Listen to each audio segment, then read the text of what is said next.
nyakwar guok kocha pesa. Koro wendo ma wan go kawuono en Fred Ogolla, men jalony e weche mag uchumi.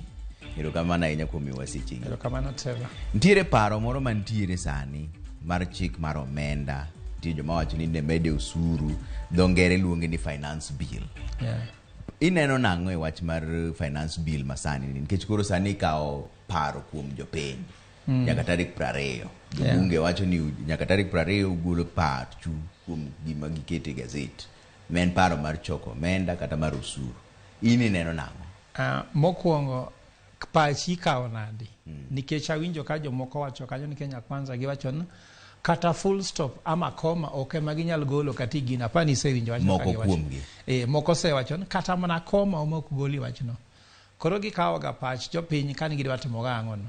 Nikech mano to koro en wondruok. Bas ting'e ni gimomi wacho ni public participation ni onge clear avenue, onge kakibro tume iyo makare ma jopiny ong'eyo.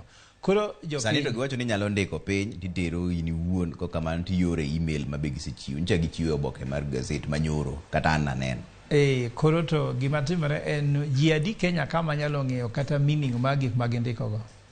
Wawacho chadie nikech ing'eni nitie gimiluongo ni somo ma ng'ato osomo kisungu nyalo wacho osomo economy, lakini ji adi nikech gicha en legal document ma ng'at ma en lawyer ema nyalo understand. Koro jo Kenya kama ng'at mong'eyo weche mag chik gin ji adi. Tige nyaka ing'e weche mag chik, be nyaka ing'e weche mag uchumi, nyaka ing'e kaka chik mag osuru. Bas bende nyaka ing'e kaka sirkal be ilosoga.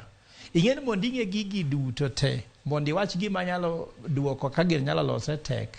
Emomiyo Raila Odinga the other day notimo press conference mondo nyis jo Kenya ne en tok gisiro wach gino. Koro ji ng'eny gi bro dhi kuma aye. Ka gin jo Kenya Kwanza isiro bill no.